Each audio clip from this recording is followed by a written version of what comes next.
Coming up, it's a high honor and going to one of the best, honoring Sean D. Tucker with the Hoover Trophy. Plus, brushing the rust off, how AOPA is telling rusty pilots you can fly. Outbound to Ocracoke, we travel to the Outer Banks by General Aviation. And need to get there fast? The future of supersonic transport. Plus, one of these things is not like the other. The formation flight you've got to see to believe. AOPA Live this week begins in just a moment. The smoke is on. Perfect start. He's putting on the pressure. What a dramatic finale. The Red Bull Air Race World Championship returns to San Diego Bay, April 15th and 16th. And play Red Bull Air Race, the game.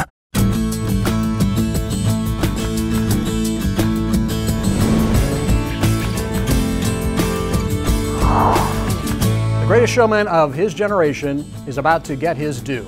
He's a protege of the world's greatest pilot, and he's living the example set by the great man himself. Airshow pilot Sean D. Tucker will receive the second annual Bob Hoover Trophy next week at a ceremony in the historic Terminal A at Reagan National Airport. Bob Hoover himself was the first awardee, and he wanted Tucker to get the second award. The ceremony will also honor Representative Todd Rokita of Indiana with AOPA's Heart-Trampt Award to an elected official who has shown leadership in promoting and defending general aviation. The awards will be streamed live on Facebook next Wednesday starting at 8 p.m. Eastern. That's 0100 hours Zulu. We hope you'll tune in. Across the Potomac River from Reagan National Airport is the nation's Capitol building, of course, and that's where President Trump made his first address to Congress this week. And we listened carefully for clues about what the administration wants to do with aviation. Here's one clue: infrastructure investment. To launch our national rebuilding, I will be asking Congress to approve legislation that produces a $1 trillion investment in infrastructure of the United States, financed through both public and private capital, creating millions of new jobs. The president also includes airports among the infrastructure he wants to improve, although most of his public comments have been about airport terminals. But the president also wants to cut the budgets of all federal departments by at least 10% to increase defense spending. What does that mean for the FAA? Well, we're not sure yet. The White House has sent budget guidance to the Department of Transportation, and when we find out what's in it, we will let you know. Meanwhile, the Senate Appropriations Committee said one idea that won't fly is privatizing air traffic control, even though the president has indicated that he might favor the idea. This week, the Appropriations Committee sent a letter to the Senate Commerce, Science, and Transportation Committee opposing taking the Air Traffic Organization out of the FAA. Any bill to privatize ATC would start in the Commerce Committee, but Appropriations pays the bills. Call it a shot across the bow. Meanwhile, NASA is hard at work on something that it hopes won't sound like a shot. The agency is working with Lockheed Martin on the Quest Quieter Supersonic Transport X-plane. This is a time-lapse of the model assembly. Skunkworks and NASA are working to develop the next generation of supersonic transport jets. They want them to be quiet, though. That's a huge technical feat. The scale model will be subject to winds of 150 to 950 miles an hour. The Quest is designed to fly at Mach 1.4 at 55,000 feet. Speaking of new technology, the government wants to test UAS countermeasures, basically how to take down a drone. AOPA is all for this testing, but here's the rub. The FAA has proposed a temporary restricted area near Destin, Florida. The testing is supposed to begin in May. That will have a significant impact on general aviation, and AOPA is standing up for pilots. We're asking that the FAA look for an alternative location to do the testing due to the significant impact it would have on GA. And AOPA is still working on another issue impacting GA, the presidential TFR in Palm Beach, Florida. Every time President Trump comes to town, Palm Beach County Airport, known as Lantana, shuts down.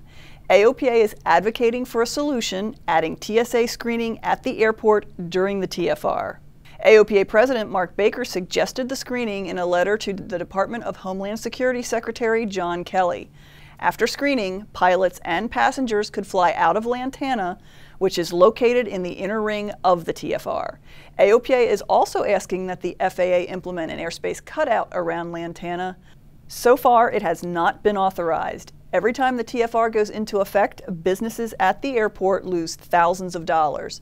AOPA continues to work on the issue, and we will keep you updated on the progress. So Tom, this is a really tough one. We've met with TSA and FAA this week. We've met with the congressional delegations, and we continue to push this issue, and hopefully we'll have a positive outcome. Yeah, well, the dollars are really rolling up for the businesses there. They're really suffering, I know, when Trump's going back down there, I think, this weekend. Yes. So, and, hopefully we can get some relief for them. That'd be Absolutely. great. AOPA is also keeping an eye on a proposed large-scale military exercise in August. For the exercise, 3 temporary restricted areas will be established in the area of 29 Palms, California. The restricted area is difficult to visualize, which could lead pilots to violating the airspace, putting them at risk of collision with military aircraft. The airspace in the area is extremely busy on any given day, further increasing the risk. AOPA is commenting on the proposal and encourages members to comment as well. Well, there are 2 scholarship programs opening this week. Both are thanks to generous donations to the AOPA Foundation. The AOPA Foundation Flight Training Scholarship Program will award between $2,500 and $5,000 to dozens of aspiring pilots. But even more exciting are the young people who will have a chance to earn one of 20 $5,000 scholarships from the 2017 High School Flight Training Scholarship Program. Cindy Hasselbring is on the You Can Fly team, and she's the Senior Director of the AOPA High School Aviation Initiative. She says these scholarships are about making dreams take flight. So this scholarship will help students achieve their dream of getting in the air and flying. And many of them are pursuing aviation as a post-secondary option. And so we're able to give them a head start into that process. You can find out how to apply and all the fine print on our website. And scholarships are a great way to get new people into aviation. But what about experienced pilots who have fallen out of aviation over the years? AOPA has the perfect tool, Rusty Pilots Seminars. AOPA Live's Josh Cochran shows us more about what goes into these seminars. Coffee, donuts, and enthusiastic pilots. All the ingredients you need for one of AOPA's Rusty Pilot Seminars. This morning, nearly 50 pilots came out to Clearview Airpark to learn how they can get back in the cockpit. There are hundreds of thousands of lapsed pilots in the U.S., and seminars like this are the perfect tool for getting those pilots back in the left seat. This whole program is really just about inviting them back into the community. None of the folks ever thought, I'm not going to fly anymore, I'm done with it. And so this is really just a program to invite them back out to the airport, get them to see the airplanes, get them hooked up with a flight instructor, and just reignite the passion of flying again. The seminar is beneficial for pilots of all experience levels. I think I had 1 or 2 ATPs, a couple CFIs, but lots of private pilots, commercial instruments, and we're just knocking the rust off and helping them remember what it was like to be flying. The seminar goes through a full cross-country flight scenario. So we're doing this flight on New Year's Eve, taking our significant other and the kids or grandkids with us to Mickey's New Year's Eve party. So luckily there's no pressure from the family about getting there, right? Pilots practice decision-making and learn what they need to safely and legally make the flight. Make sure this aircraft is legal, and please utilize the resources around you. Do a little crew resource management here, especially if you got folks that are experienced at this. A lot of pilots realize they remembered a lot more than they thought they would. Flying an airplane is something I think is ingrained into you, that once you've flown for several years, it just stays with you. For many here at Clearview, Rusty Pilots gave them just the jump start they need. It took away a certain hesitation, that it's nothing that I should fear, something that would give me a smooth transition back into the air. I'm all set to get back into it. Once the hesitation is gone, pilots at Clearview have the perfect opportunity to do some affordable flying in the Clearview Flying Club. It's brought a lot of interest to the Clearview Flying Club. Some of the guys I've talked to already are going to actually, I think, join up and start flying. Rusty Pilots is just one of many ways AOPA's You Can Fly program is getting enthusiastic pilots back in the air again. Josh Cochran, AOPA Live. AOPA is offering hundreds of Rusty Pilot seminars around the country this year, taught by professional presenters. The team is also hosting Back to Your Roots seminars for commercial pilots who want to get back into flying VFR. To find a seminar near you, visit the Rusty Pilots website. So Tom, this has been one of our most successful programs. Yeah, it's pretty amazing. There have been a whole bunch of these over the last couple of years. These seminars, 45% of the people, the Rusty pilots who have gone through these seminars have gone on and finished their flight review, taken the flying part. That means there's like 2,800 pilots flying today that weren't flying when we started this program a couple of years ago. And we have some 250 or more sessions that we'll be hosting this year. It's a free AOPA member benefit, so if you're a member of AOPA, you can take advantage of this and get back into the air. So it's been very successful. Great program. Yeah, it really is.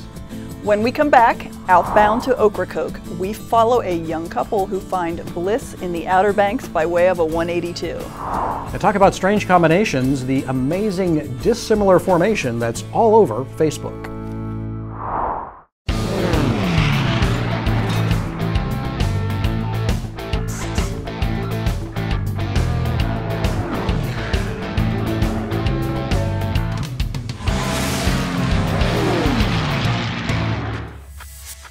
Brightline, instruments for professionals.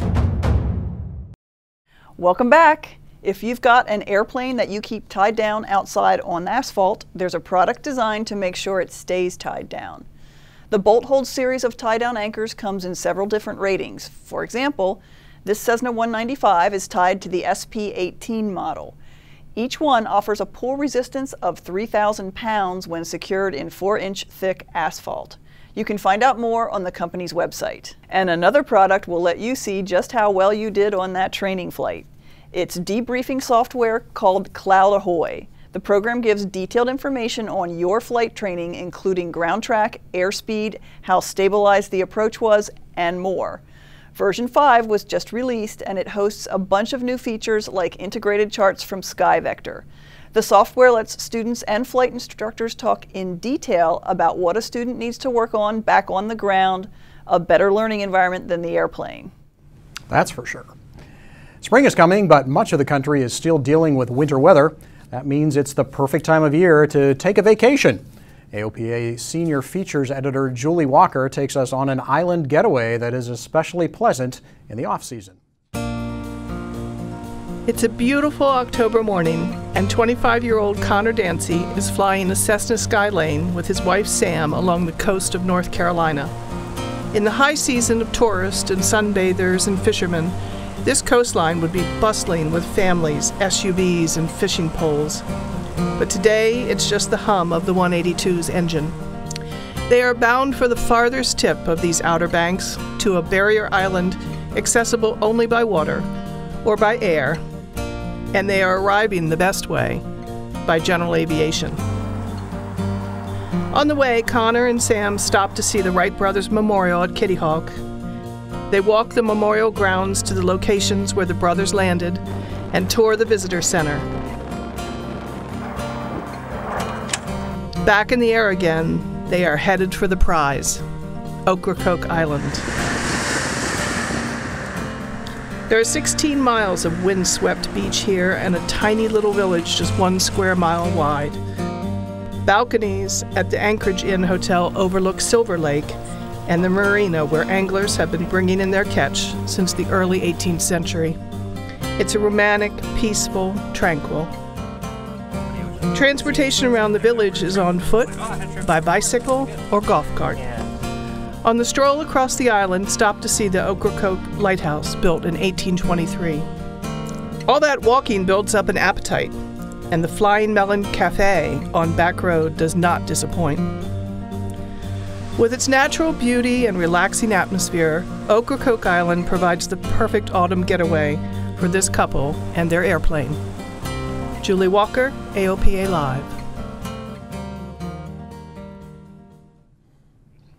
What a great place to go. You can read more about Ocracoke and find out more about aviation getaways in the March issue of AOPA Pilot Magazine.